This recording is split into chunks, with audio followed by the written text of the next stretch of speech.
Alors, donc, aujourd'hui, on va continuer la correction sur les champs, mouvement d'une particule dans un champ magnétique. Et aujourd'hui, on prend l'exercice 9.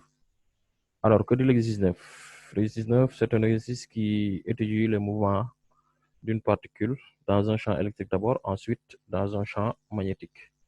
Ensuite, il y a ce qu'on appelle le diagramme du mouvement. Bon, cet exercice-là, il me semble qu'on l'a fait. Je ne sais pas. Alors, bon, on va voir. On a dit qu'une source radioactive émet des particules alpha. Elles sortent par l'ouverture O1. Donc, le chemin est là. Il y a la source radioactive qui est là.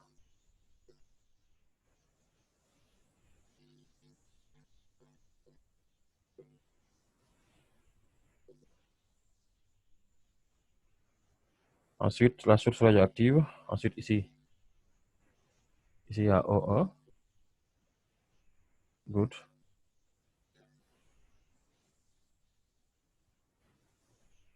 Il y a, ça c'est la plaque P1. Ça, la plaque P1. Ça, c'est la plaque P2. Et là, c'est O2.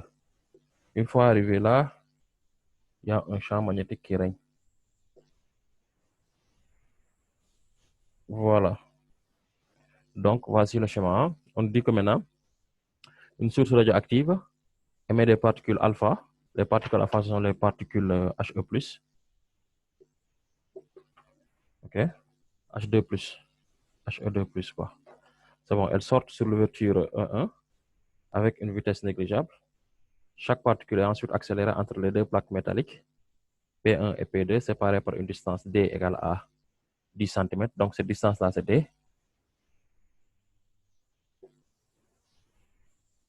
Par une distance D égale à 10 cm. Ensuite, la tension accélératrice U0 est égale à, on a une tension U0 égale à 1, 10 puissance 3 volts.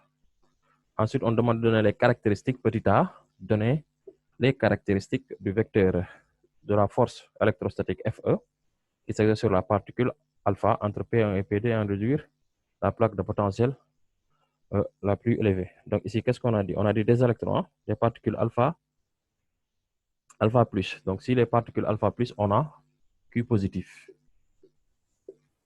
Les particules alpha, on a Q positif. Alors FEE sont de même sens. Alors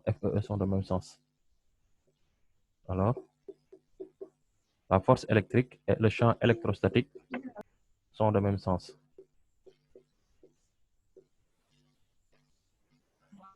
Elles sont de même sens. Puisque maintenant, les particules sortent ici et sont dirigées vers O2. FE est dirigé comme ça. Voici FE. Maintenant, FE étant dirigé comme ça, E sera aussi dirigé comme ça. Voici la direction de E. Donc, E est dirigé, direction de E, direction et sens de E.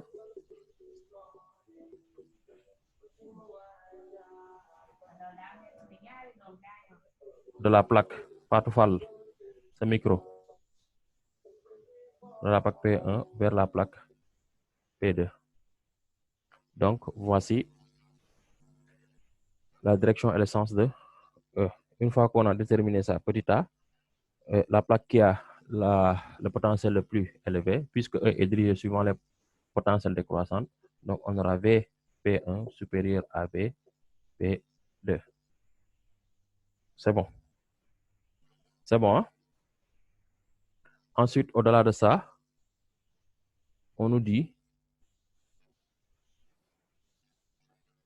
attendez un peu. C'est bon, hein? Si vous n'avez pas de questions, c'est bon. Ça, vous avez tous trouvé ça, hein? Oui. Y a-t-il des questions? Am na ñu am question wala?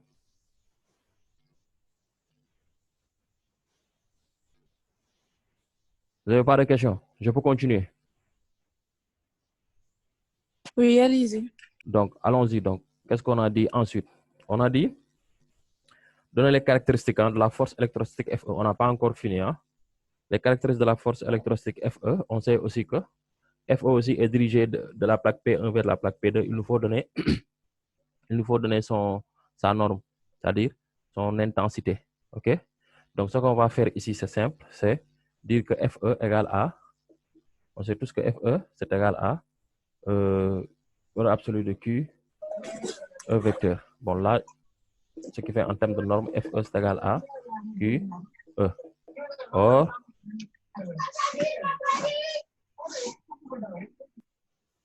Or, on a des particules HE 2 plus. Donc, Q, c'est égal à 2E. Donc, en fait, FE, c'est égal à, et ici, on a E aussi, c'est égal à U sur D. Ce qui fait que donc FE, ce sera 2E U sur D. Voici. Après, calcul. Donc, après application numérique, on va faire FE, c'est égal à 2E UD. Donc, FE égale 2 fois 1,6 10 puissance moins 19, multiplié par U. U, c'est 1 10 puissance 3, divisé par D. D, on a 10 cm, donc je convertis ça 10 10 puissance moins 2. Ce qui me donne donc FE égale. Vous avez FE égale à combien?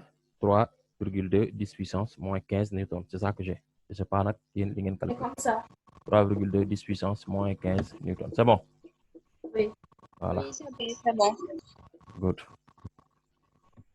Ensuite, une fois qu'on a ça, on demande maintenant, petit b, le mouvement d'une particule alpha entre les ouvertures O1 et O2 est rectiligne, uniformément accéléré. Calculer la valeur de l'accélération. Alors, petit b, valeur de l'accélération. Valeur de l'accélération.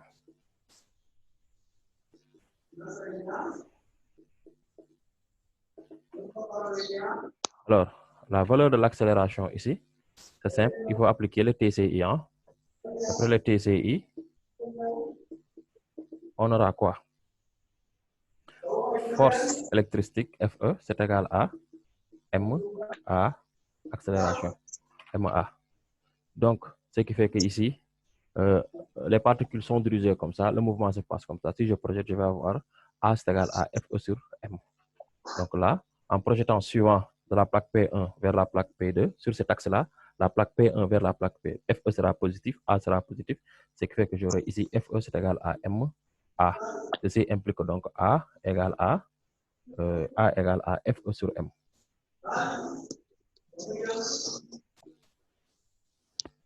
A égale FE sur M. Or, ici, à quoi est égal à M? À quoi est égal à M? On a donné la masse ici.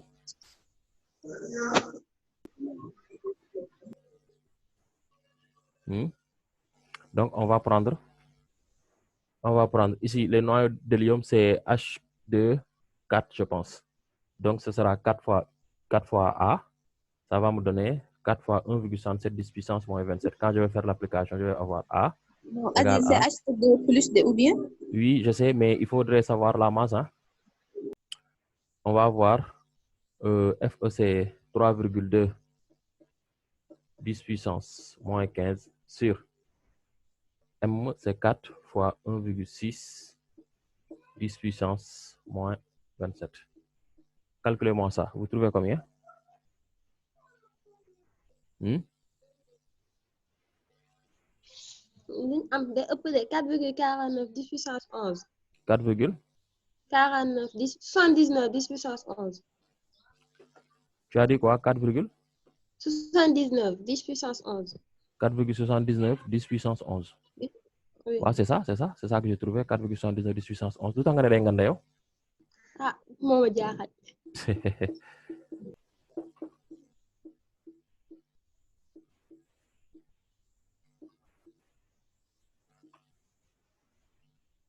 Qu'est-ce que vous n'avez pas compris ici?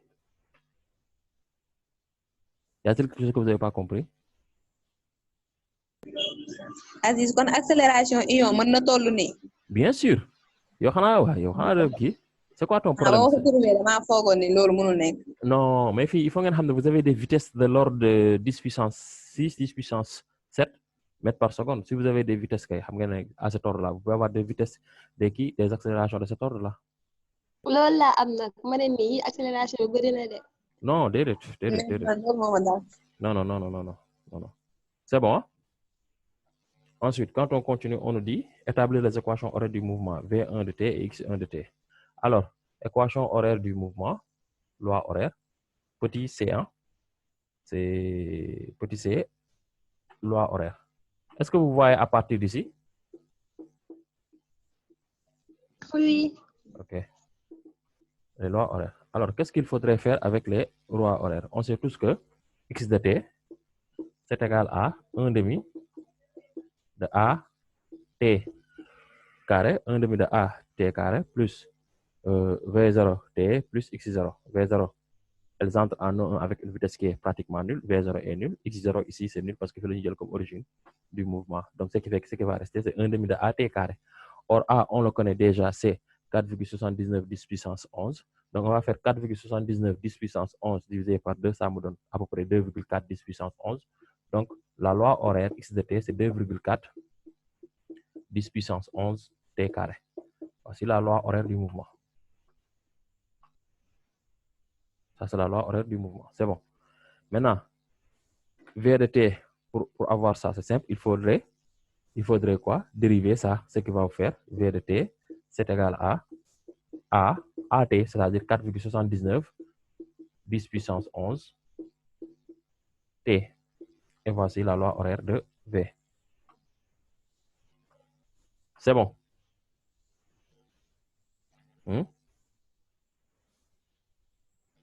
Est-ce que c'est bon? Est-ce que c'est bon? Oui, c'est bon. Good. Alors, la question suivante, c'est quoi? On nous dit calculer le temps T1 mis par la particule alpha pour aller de O1 à O2. Le temps mis, petit d, le temps mis.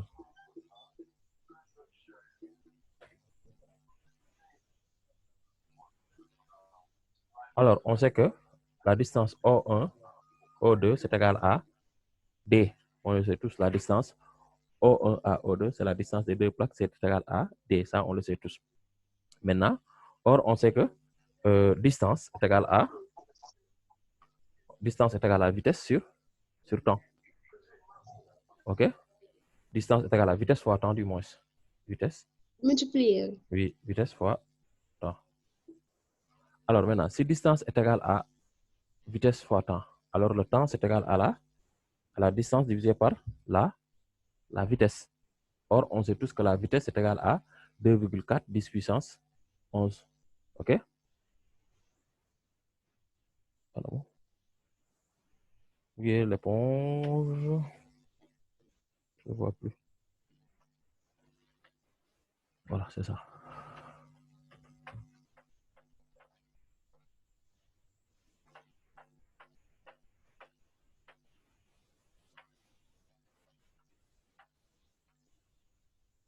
Alors là, si vous voulez aussi vous appliquez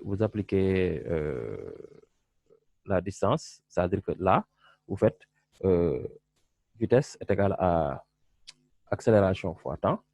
Vous connaissez l'accélération, donc temps est égal à vitesse sur accélération, et vous cherchez la vitesse en eau. OK? Vous cherchez la vitesse en eau. Ou bien, vous appliquez celui-là, la distance ici. On prend ça, x égale à x de t égale à 2,4 10 puissance 11 t carré. Donc, t égale racine carrée de d sur qui. Donc, c'est ça que j'ai appliqué ici. Distance égale à vitesse fois temps. Mais le problème en est que ici, on a un t carré. Donc, ce qu'on va faire ici, d c'est égal à, au lieu de faire vitesse, je vais faire d est égal à 2,4 10 puissance 11 t carré.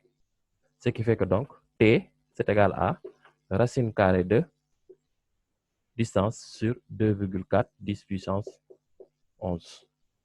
Alors, or, d c'est égal à racine carrée de t c'est 10, d c'est 10, 10 puissance moins 2, divisé par 2,4 10 puissance 11. Ce qui vous donne t égale à combien? Moi, j'ai un résultat de 6,45 10 puissance moins 7 secondes.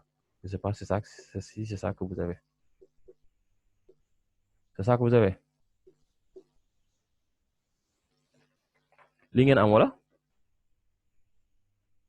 Vérifiez les calculs si vous voulez. waa lii la am kay. C'est bon. Good. Allons-y donc. On continue.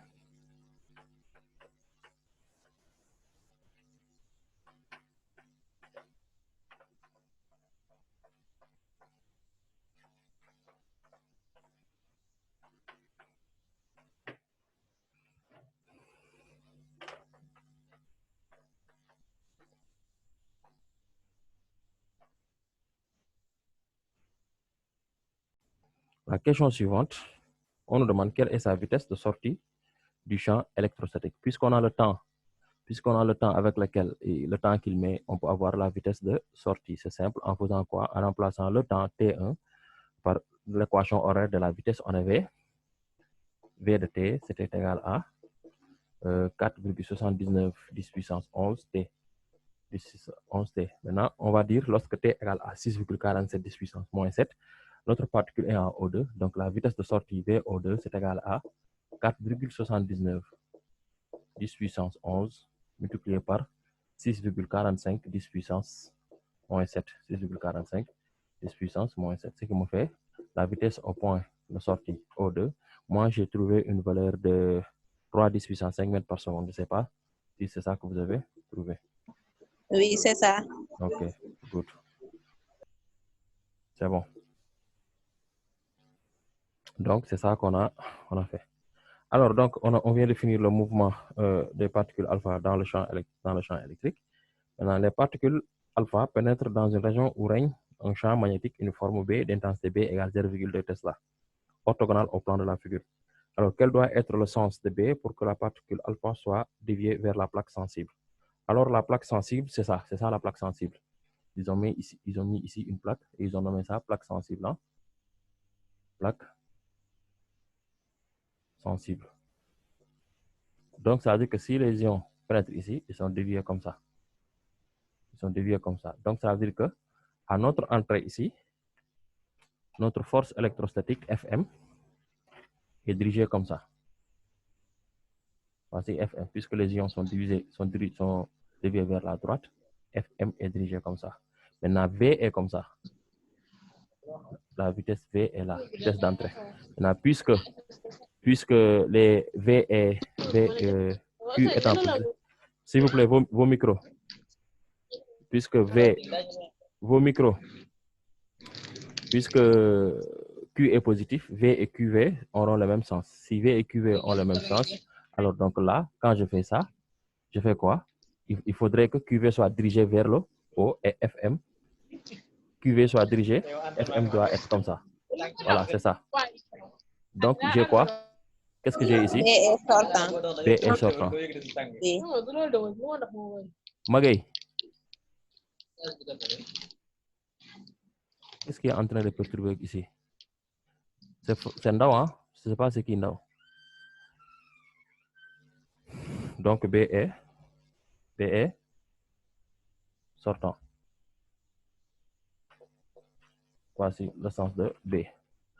Donc, vous avez vu, hein, QV est dirigé comme ça. VFM est dirigé suivant comme ça. Donc, le sens de B est sortant devant nous. Donc, puisque c'est comme ça, qu'est-ce qui suit ensuite? On nous demande, une fois qu'on a fait ça, on nous dit maintenant, B étant sortant, on nous demande de montrer que le mouvement des particules alpha est circulaire. Le mouvement est circulaire. Pour cela, il faut appliquer ce qu'on appelle le TCI encore. Mouvement circulaire. Ça, c'est petit b, 2b. Montrer que le mouvement est circulaire. On va appliquer le TCI. Si on applique le TCI, on aura la force magnétique Fm. C'est égal à MA. Suivant la normale. Je vais prendre, comme c'est un mouvement, je vais projeter dans la base de Fresnel, suivant la normale. Je sais que je vais avoir M V1 carré sur le rayon de courbure, c'est égal à QV1B. Donc, le rayon de courbure ici, ρ, c'est égal à QV1B sur, non, c'est MV1. Le rayon de courbure ici, c'est MV1 sur QB qui est égal à une constante. la courbure est une constante, donc le mouvement implique le mouvement est circulaire.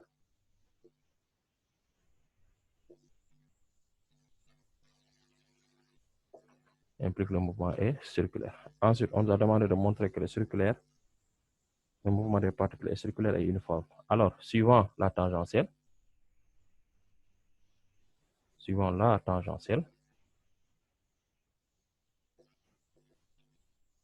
on a la projection de la force magnétique suivant la tangentielle qui est égale à 0. C'est-à-dire que donc l'accélération tangentielle est égale à 0, implique donc la dérivée de la norme de la vitesse sur le temps, c'est égal à 0. Ceci implique que la vitesse est une constante. Vitesse constante, mouvement uniforme. Alors donc, ce cas-là et ce cas-là font que le mouvement est circulaire uniforme.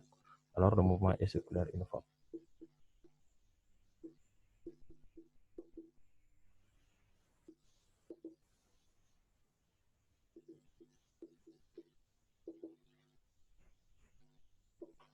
Alors le mouvement est circulaire uniforme.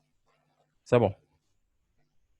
Donc, déterminer le rayon de la trajectoire, son accélération A, D et le temps T1 pour que la plaque atteigne, pour que les particules atteignent la plaque sensible. Alors ici, le rayon, ça sera 2C. Le rayon, on sait tous que R serait égal à une constante parfaite, c'est M V1 sur QB. Est-ce qu'on nous a demandé de calculer ça? Non. Si, on va calculer ça. Donc, ici serait égal à M V1 sur Q, c'est 2E. B, quand je fais l'application numérique, je vais avoir M, c'est 4 fois 1,67 10 puissance moins 27. 4 fois 1,67 10 puissance moins 27. Ensuite, multiplié par la vitesse, c'est 3 10 puissance 5 mètres par seconde, divisé par E, 2 fois 1,6 10 puissance moins 19, multiplié par le champ électrostatique B qui est égal à 0,2 Tesla. Ce qui fait que j'ai un rayon R qui est égal à combien? Moi, quand j'ai calculé, j'ai un rayon de 3,13 10 puissance moins 2 mètres. C'est ça? Oui, c'est ça.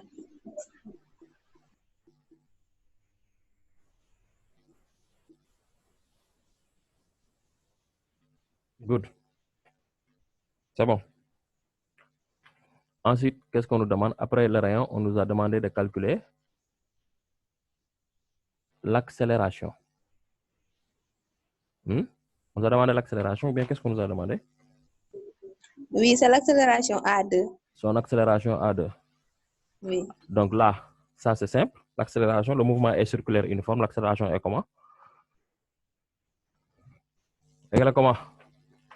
Elle est suivant la normale. Non. Mais bon, elle est suivant la normale, on le sait, mais sa valeur. C'est nul, non? C'est nul, merci. Oui, Elle est nulle. Elle est nulle. On a un mouvement circulaire uniforme.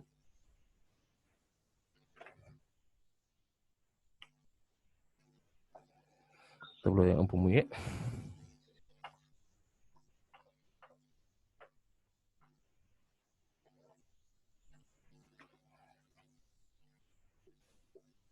On a un mouvement circulaire uniforme.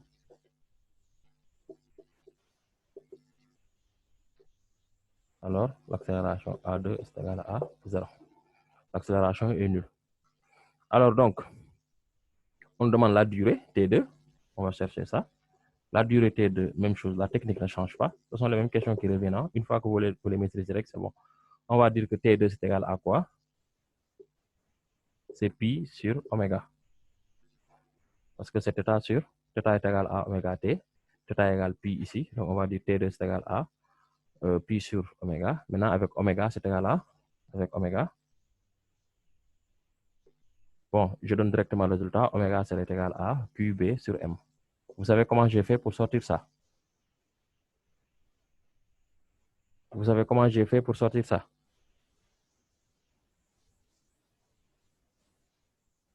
Ça, bien la waxal de. Allez expliquer un peu, s'il vous plaît. Moi, je n'ai pas compris. Ça, c'est la énième fois que je fais def. Mais vous êtes que des chocolats. À quoi est égal à oméga? Par V est égal à R oméga. On est tous d'accord? V égale à R oméga. On est tous d'accord. Or, quelle est l'expression de V? Alors, là, je vais dire V égale V1, c'est égal à R. R, c'est M1 V1, c'est M1 V1 sur 2EB. Sur 2EB oméga. Les V1 se simplifient. Si les deux V1 se simplifient, ce qui va rester, c'est oméga, c'est égal à 2EB sur M. Voici oméga. C'est comme ça que j'ai fait pour sortir la valeur de oméga. Qui n'a pas compris ça? Qui n'a pas compris ça?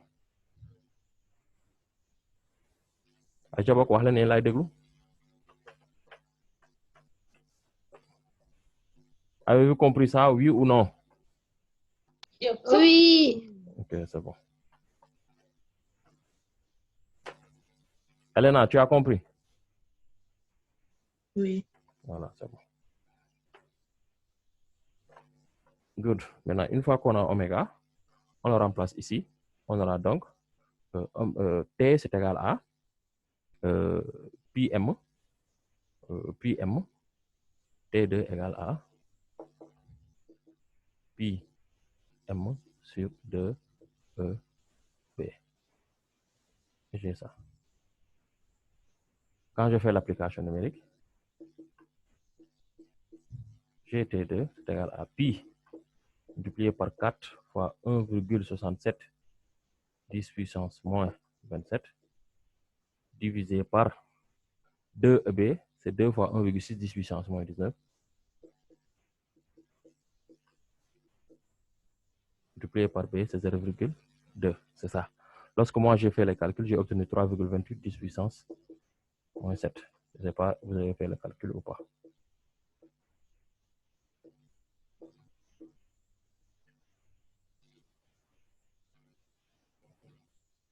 C'est ça mon résultat.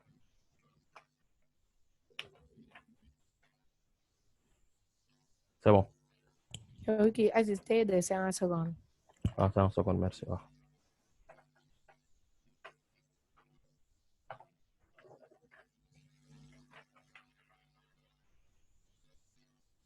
Alors, la question suivante, c'est quoi?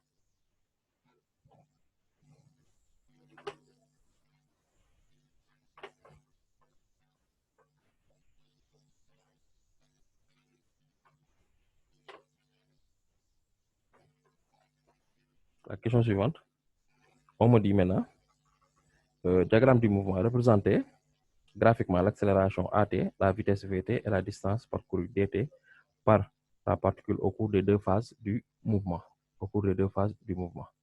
Alors, on doit représenter le diagramme de l'accélération et de la vitesse. Alors, donc ce qu'on va faire ici, c'est que quoi? Ici, c'est un mouvement qui est accéléré dans cette partie où règne le champ électrostatique, là. Sur cette partie-là, c'est un mouvement qui est accéléré. Pendant un temps T1 égale à, on a trouvé tout à l'heure, j'ai oublié le résultat. Ensuite, là, c'est un mouvement où l'accélération est nulle, où le mouvement devient constant et la vitesse devient constante. Donc, le premier diagramme des vitesses, diagramme bilinéaire, pour les diagrammes.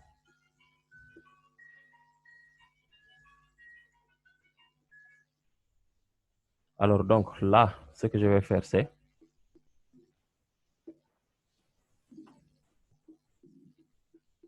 en fonction de T. Ensuite, il y a mon temps qui est là, T. J'ai ici un temps T1. Il quitte la vitesse 0. Il entre, il prête avec une vitesse 0 et sort avec une vitesse V1. Donc, V1 est là. Donc, pour cette là, la vitesse croît comme ça. Ensuite, arrivée ici, elle entre avec une vitesse O2, mais conserve cette vitesse-là. Donc, la vitesse devient constante, comme ça. Donc, voici le diagramme des vitesses. Voici le diagramme des vitesses. Vous avez compris? Good. Ensuite, le diagramme des accélérations. Quand on fait comme ça, on a A de T. Et là, on a T. Ici, la vitesse varie. Comme la vitesse varie, ça veut dire que l'accélération est constante. Elle entre ici avec une accélération qui est A1. Donc, 0, fini, A1, puis T1 là. Parce que le mouvement à l'intérieur de ces deux plaques-là, c'est une durée de T1. Donc, les définis T1. Comme on est fini. Ensuite, puisque on a dit que l'accélération A2 ici est nulle, autre part, arrivé au niveau de ça, l'accélération est là, elle est nulle. Donc, vous savez, le mouvement en escalier, là, bini, qui droite linéaire, après constante. Good, qui n'a pas compris? Qui n'a pas compris ce que j'ai expliqué ici pour les deux cas?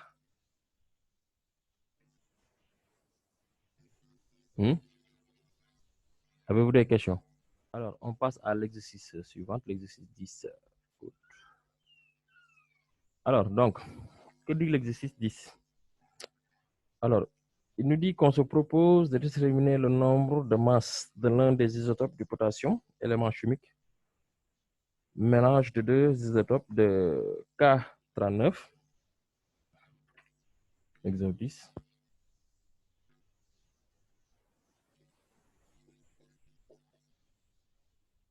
Mélange de deux isotopes K39 et KX. Le KX. Alors, donc là, on va essayer de déterminer la valeur de X. On dit que l'isotope K39 est plus abondant. On utilise alors un spectrographe de masse constitué essentiellement de 3 compartiments. C'est bon, good. L'isotope K39 est plus abondant. On utilise alors un spectrographe de masse constitué essentiellement de 3 compartiments. Dans le premier compartiment, les atomes de potassium sont ionisés en cation. Alors, c'est la zone 1. Ensuite, schéma Banekini.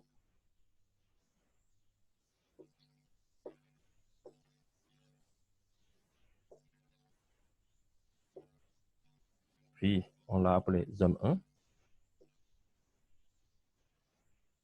Ensuite, dans le premier compartiment, ils sont ionisés là-bas. Dans le deuxième compartiment, les ions sont accélérés. Leur vitesse initiale étant négligeable. Deuxième compartiment, c'est zone 2. Elles sont accélérées. Zone 2. Ensuite, leur vitesse étant négligeable, et dans le troisième compartiment, les ions sont soumis à l'action d'un champ magnétique en fin de course. Et là, au niveau de ce dernier compartiment, la zone 3, elles sont soumises à un champ magnétique. Ici, c'est la zone 3. Et là, ils font comme ça. Et là, il y a un champ magnétique qui est là. Ça, c'est appelé N. Good. Le mouvement des particules a lieu dans le vide. Le poids d'un ion est négligeable devant la force électrique et la force magnétique. La tension U établie entre les plaques A et C. Donc, voici la plaque A. Voici la plaque C. C'est ça. La plaque C, c'est ça. La plaque A, c'est ça. La tension entre les deux plaques C, U égale VA moins VC égale 1 kV. Le champ magnétique régnant dans la zone 3, B égale 100 000 Tesla. La masse d'un nucléon est M0. La masse de l'ion, c'est la masse de l'ion K plus 39 et M1 égale 39 M0. Et l'autre, c'est X et M0. Entre les plaques A et C, les ions sont accélérés par un champ électrique uniforme. Leur vitesse au point T1 est supposée nulle. Représenter la figure. On va reproduire la figure et représenter la force électrique. C'est ça qu'on nous demande. On nous demande de représenter la figure et de représenter la force électrique. Donc, je vais représenter, c'est cette zone-là, la zone 2 que je vais prendre avec les plaques A et C. Ici, il y a la plaque A qui est là. La plaque C qui est là. Ensuite, on nous dit qu'ils entrent ici et sortent là. Et au niveau de cette zone-là, la zone 2, elles sont accélérées. Comme elles sont accélérées et qu'on a des ions positifs, K+, Q positif. Si Q est positif, ça veut dire que comme elles entrent ici, cette plaque-là doit avoir le même signe que Q. Donc, plaque BD positif. plaque bi est négatif.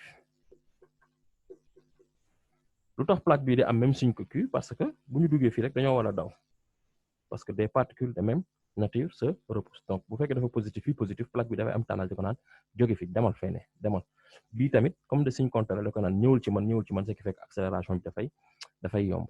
Donc puisque Q positif, alors là je sais que là c'est la plaque, ils sont dirigés comme ça, FE sera dirigé comme ça. Alors FE dirigé comme ça, Q positif, donc FE et E sont de même sens.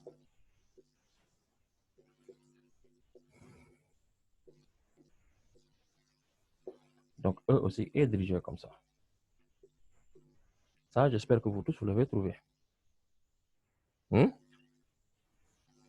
Qui n'a pas trouvé ça? Qui n'a pas trouvé ça? Je ne l'ai pas fait, moi. Qui? Farcissé. Je n'ai pas dit que je le fais. Je ne l'ai pas fait. C'est Ellen Ndiaye. C'est la question que vous avez, c'est l'exercice que vous n'avez pas fait, quoi. Oui. Alors, donc, on dit petit b, montrer qu'arrivé au niveau de la plaque C, en T2, ici, c'est le point. Ici, on nomme ça le point T1. Cette entrée-là, cette sortie-là, on nomme ça T2. On nous demande maintenant de montrer qu'à la sortie T2, tous les ions potassium ont la même énergie cinétique.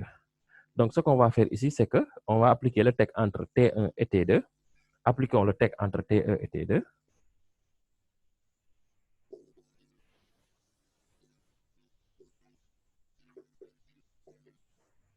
Théorème de l'énergie cinétique entre T1 et T2.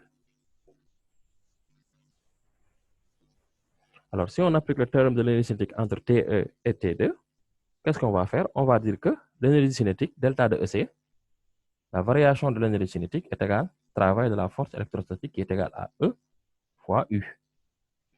Or, on sait que la variation de l'énergie cinétique ici sera énergie cinétique au point T2 moins énergie cinétique au point T1, c'est égal à EU.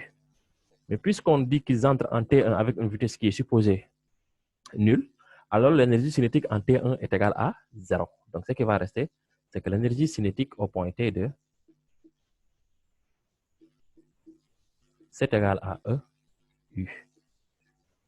Hein? Comme l'énergie cinétique au point T2 est égale à EU, donc cela veut dire que EC1, l'énergie cinétique apportée par la particule 1, c'est égal à l'énergie cinétique apportée par la particule 2, c'est égal à l'énergie cinétique au point T2, qui est égal à EU. Ça veut dire que l'énergie cinétique est la même, qu'importe la particule qu'on a.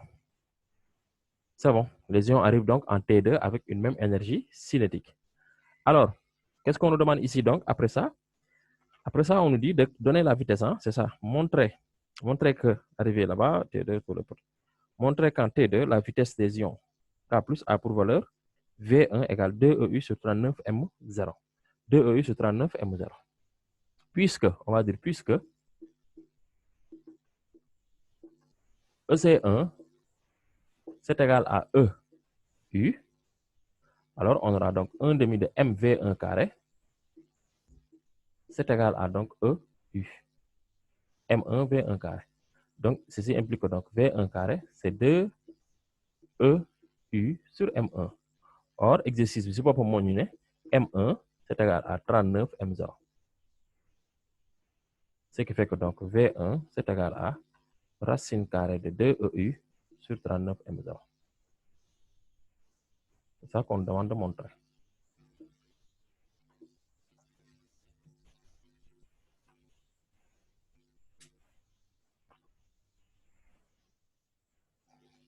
Vous avez compris? Donc ça, c'est pour l'ion K plus 39. Ça, c'est pour l'ion K plus 39. Ensuite, donc, de manière identique, on aura V2, c'est égal à racine carrée de 2 EU sur X M0. C'est ça, V2. Parce que là, on m'a dit K plus X. C'est ça qu'on a dit. OK? Donc,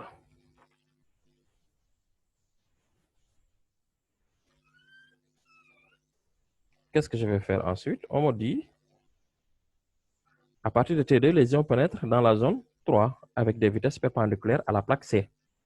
Chaque type d'isotope effectue dans le plan de la figure un mouvement circulaire uniforme en un point N de la trajectoire représentée la force représentée sur la figure déjà reproduite, la vitesse d'un ion potassium et la force magnétique qui s'exerce sur cet ion. Alors, en un point N, c'est ce point-là. Donc, tous les ions vont faire un mouvement circulaire uniforme. Mon un mouvement circulaire uniforme. Je l'ai bien représenté. Alors, on demande de représenter en ce point-là, le centre étant ici, le centre est là. Alors là, donc, on sait tous que la vitesse est partout tangente à la trajectoire. Donc là, la vitesse sera comme ça, tangente à la trajectoire. Tangente à la trajectoire. Donc voici la vitesse V. On sait aussi que la... Oui. Oui. Y a-t-il quelqu'un qui vous pose une question? Voilà. C'était juste un bruit de micro. Good. Bruit de micro encore. Donc la vitesse est tout le temps tangente à la trajectoire. Maintenant, la force magnétique ici, c'est simple. La force magnétique, elle est toujours centrifuge. Elle va toujours vers le centre de ma trajectoire. Donc, ni lay demain. La force magnétique FM, mon équilibre. Voici FM en vert. Vous avez vu? Monsieur, Oui. ici, la vitesse, on l'a présenté en point M. C'est pourquoi elle est tangente. Même si ce n'est pas le point N, la Parce vitesse que- sera toujours tangente à la trajectoire. Hein? La trajectoire, Oui, c'est un mais cercle. comme ça. Elle sera toujours présentée comme ça. Bien sûr, au point N. Non, sans le point, sans qu'il y ait un point. Sans qu'il y ait un point, la vitesse est tangente à la trajectoire. Le moment, il n'y a pas de chercher de midi à 14h. Maintenant, je ne sais pas qu'est-ce qu'il y a au-delà de ta question. Là, on peut poser. Là, on peut carrément. Non, ici, c'est précédent. Ouais. Vitesse, bi dañ koy représenter toujours. Ouais, mais parce que tey jii nii bu fekkee ne électron bi fii la duggee tey vitesse bi nii lay def parce que la tangente en ce point là lii lay def man li mu la wax dafa leer il faut toujours que celle soit tangente. La tangente à ce point là sur le cercle c'est comme ça. Maintenant la force magnétique étant toujours centripète, cette centrifuge dirigée vers le centre moo tax force magnétique bi fii nii lay def su ma ko représenté fii nii donc yéen da ngeen am habitude ñu leen koy représenter juste ci entrée bi donc gis nga su ma ñëwee fii nii tamit mu tangente nii vitesse bi day tangente moom moo nekkaat nii force magnétique bi def nii gis nga force magnétique bi defaat nii encore tu vois donc quel que soit alpha j'ai un couple perpendiculaire su ma représenter vitesse bi rek il suffit seulement ma tracer la droite qui est perpendiculaire à V et qui se dirige vers le centre moom mooy jox FM parce que bul fàtte ne FM QV sont toujours perpendiculaires c'est bon. Merci. C'est bon. Qui a une question? Qui a une autre question? Avez-vous des questions?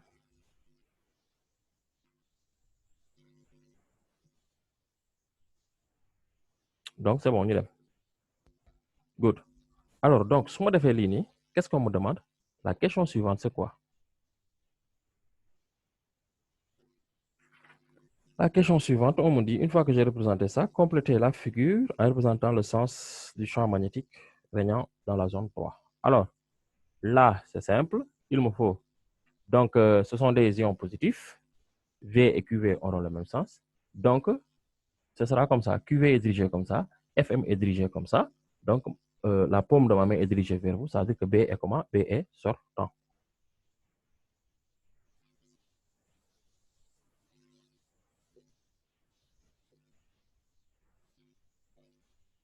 B est sortant. Mon nekk ni.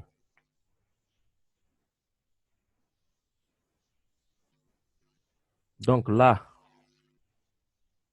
on me dit que maintenant, montrer que la trajectoire des ions K39 plus A pour expression R1.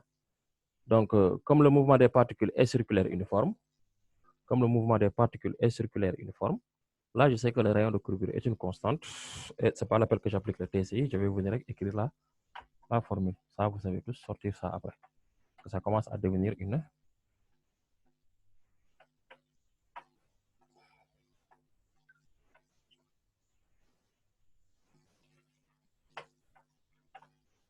Good.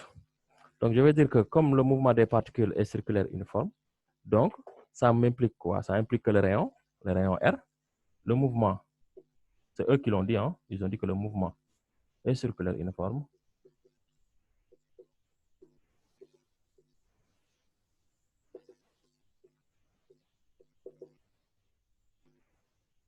Comme le mouvement est circulaire uniforme, donc là, j'ai directement que R1, R, c'est égal à M, V sur Q, P. Donc, ce qui me donne que R1, c'est M1, normalement, là, on a, n'est-ce pas? Je dois avoir M1. Donc, je fais M1. Mais qu'est-ce qu'on m'a demandé de montrer? C'est 1 sur B. Voilà. Je vais avoir R1. Je vais élever au carré M1 V carré sur Q, c'est E carré B carré M1 carré. Or, je sais tous que V1. Or, je sais que V1 carré égale à combien? V1 carré, c'est égal à, si je développe ici, c'est égal à 2EU sur M1. Comme V1 carré, c'est 2EU sur M1,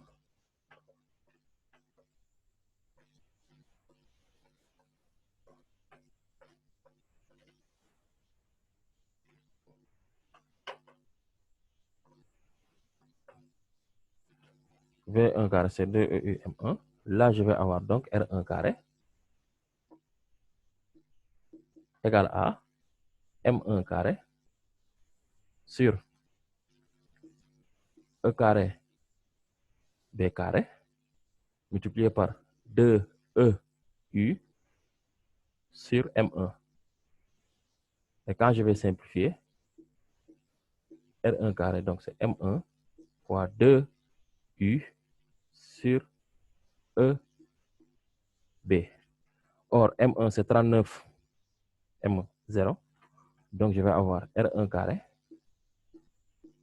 C'est 39 M0 fois 2, ça fait 78 M0U sur, ici c'est B carré, E, B carré. Donc, ce qui me donne R1, c'est 1 sur B, racine carrée de 78 M0U sur E.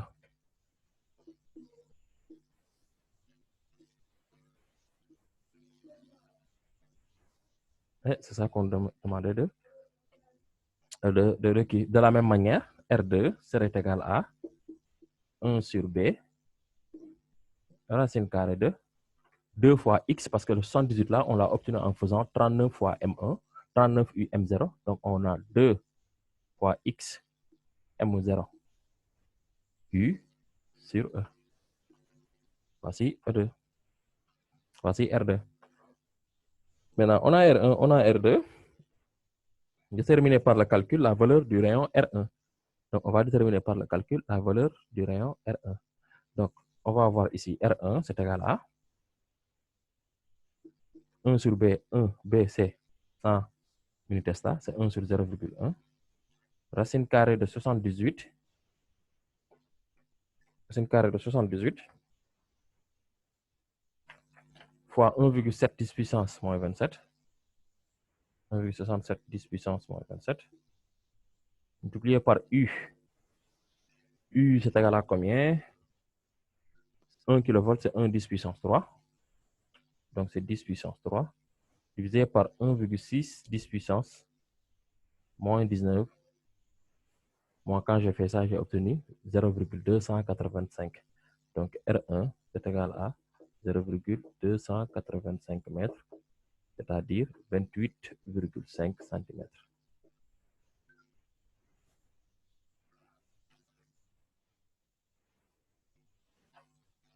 C'est bon? C'est bon. Good. Alors, on nous dit maintenant, les deux types d'isotopes rencontrent l'écran luminescent en deux points d'impact I1 et I2. Le point d'impact I1 étant plus lumineux, précisé en justifiant le point d'impact de chaque type d'isotope. Alors, donc, en deux points, là dina am benn bu jógee fii nii ñëw fii nii donc en 2 points d'impact moom moo nekk nii good. Alors ce qu'on va faire ici c'est ce point d'impact des isotopes, c'est ça qu'on appelle aussi l'abondance naturelle.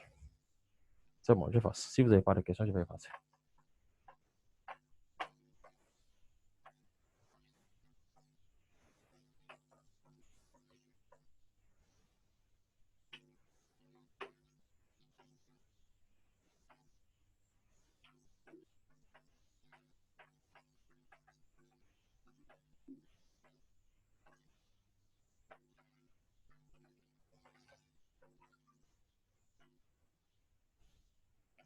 Alors donc ici, l'abondance naturelle, c'est quoi? C'est le pourcentage en nombre d'atomes pour un élément donné de chacun des isotopes par rapport à l'ensemble des isotopes trouvés sur une planète.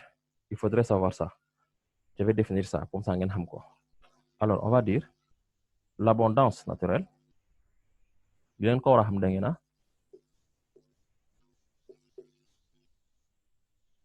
C'est quoi? L'abondance naturelle est le pourcentage en nombre d'atomes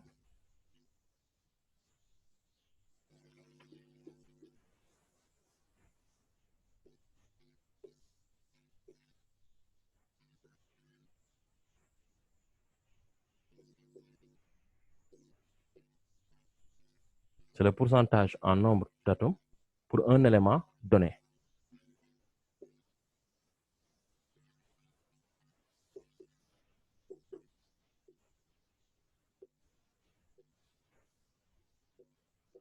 Ouais. On peut s'arrêter là. Ou bien être plus précis en disant pour un élément donné de chacun des isotopes par rapport à l'ensemble des isotopes de chacun des isotopes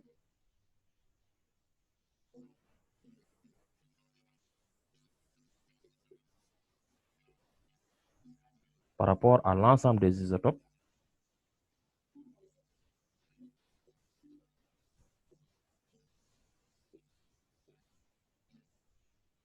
par rapport à l'ensemble des isotopes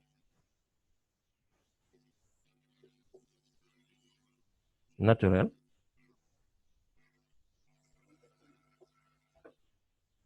trouvés sur une planète.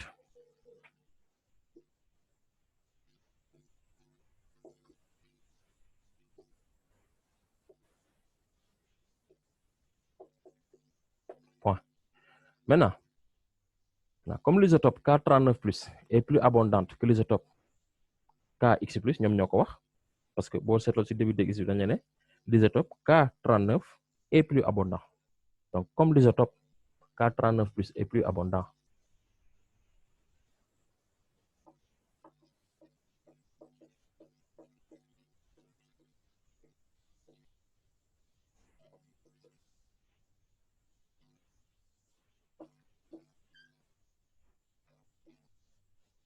comme cet isotope-là est plus abondant que l'isotope K plus X,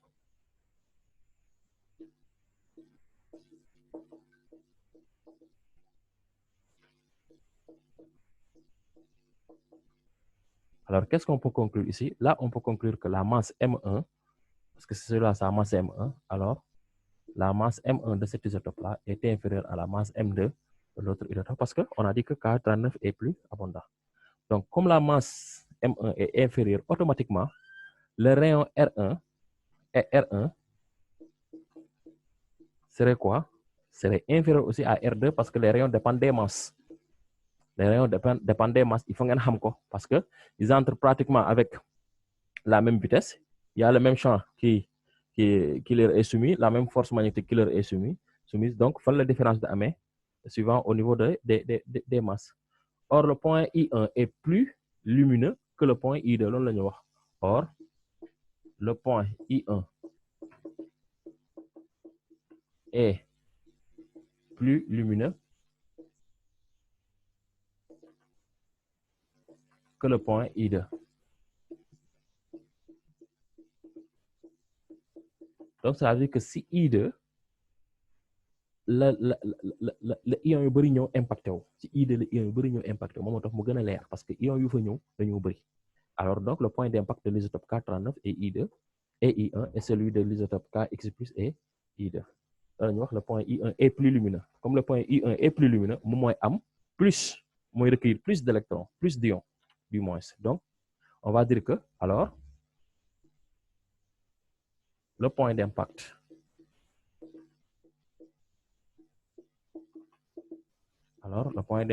I1 est celui de l'isotope K plus KX plus qui est moins abondant. I1, non, I2. I1 est celui de K39 parce que c'est lui le plus abondant. Parce que I1 est plus lumineux et le point d'impact I2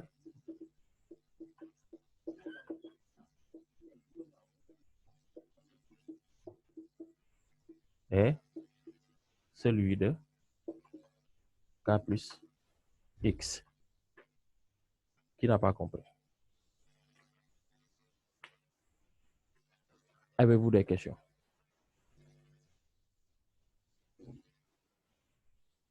Est-ce que vous avez des questions?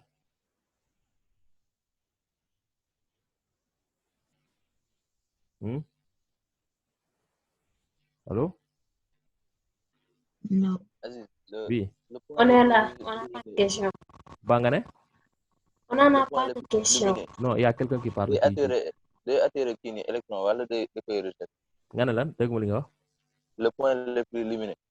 Non, Day non. attirer kii nii Non, électron wala fi nekkul bon, c'est pas un électron, ce sont des positrons, des ions positifs. Il faut savoir que c'est pas question d'attirer wala lan.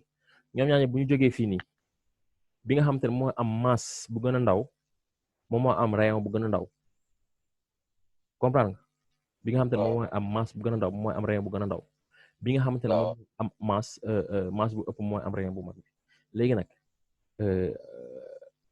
nooy xamee ne nag ñaari nii ban mooy M1 ban mooy M2 ban moo gën a abondant fii nii écran fluorescent moo fi ne écran fluorescent moo fi ne plus particules yi di dal ci point yi nii plus point bi di leer donc point bi nga xamante ne moo gën a leer moom mooy ëpp particules yu mu recevoir tu as compris? Ok point bi nga xamante ne moom moo gën a leer moom mooy ëpp particules yu mu recevoir or ici si boppam moo ñu ne l'isotope K39 est plus abondant que l'isotope K plus X donc comme que moo gën a abondant c'est normal que moom mooy dekk ci particule bi nga xamante ne moom mooy nekk ci écran bi nga xamante ne moo gën a luminescent c'est bon? Si c'est bon, on passe à la question suivante. Alors, que dit la question suivante?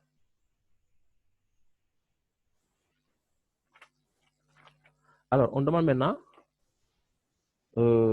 ensuite, une fois qu'on a ça, montrer que le rapport des rayons des trajectoires des isotopes dans la zone 3, R1 sur R2, c'est égal à 39, racine carrée de 39 sur X. C'est simple, hein? R1 sur R2, hein? R1 sur R2. Normalement, nous avons racine carrée de 78 M0 U sur E multiplié par inverse B E sur 2x M0 U. Les E se simplifient, les M0 se simplifient, les U se simplifient. 118 divisé par 2, ça reste 39. Donc, j'aurai R1 sur R2, c'est égal à, en fait, R1 sur R2, c'est égal à racine de 39 sur X. R1 sur R2 égale racine de 39 sur X. N'est-ce pas? Alors là, on nous dit maintenant, la distance entre les deux points d'impact D, c'est égal à 1,5 cm. La distance entre ces deux points d'impact-là. Bon, disons que ici, ce sera I1. Là, ce sera I2. La distance I1, I2, c'est égal à T, 10 cm. 1,5 cm. Donc, à partir de là, on nous demande de chercher X. Et allons-y, on va aller chercher X.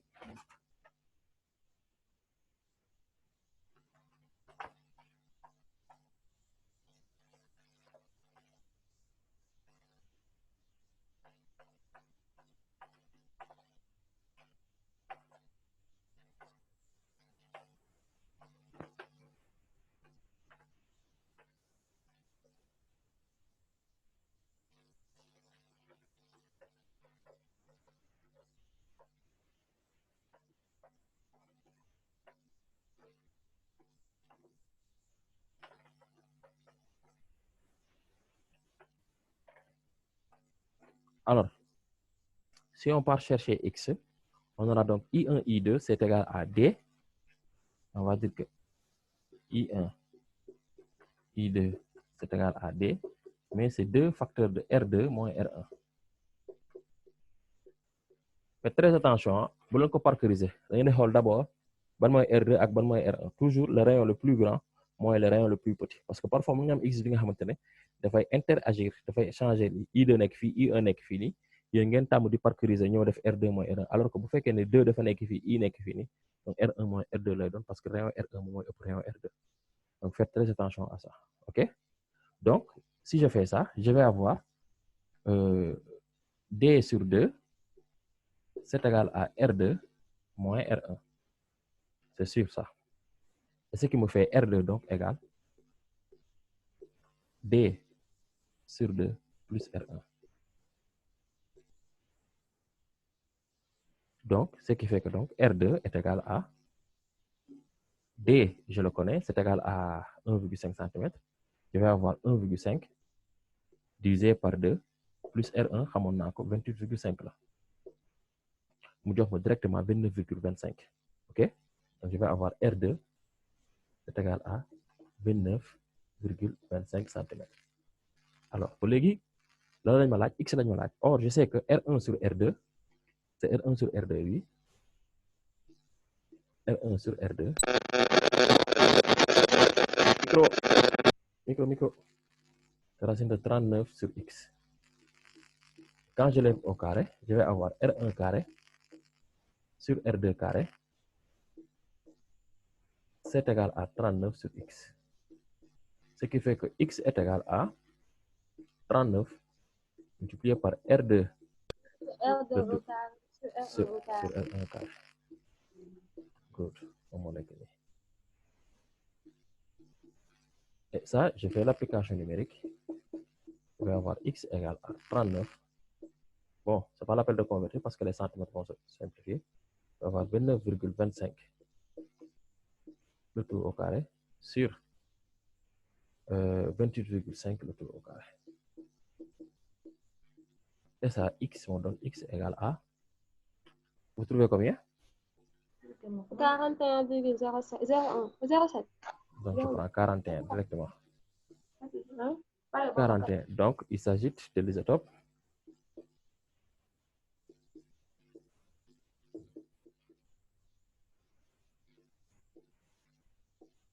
Il s'agit de l'isotope K plus 41. Et c'est fini.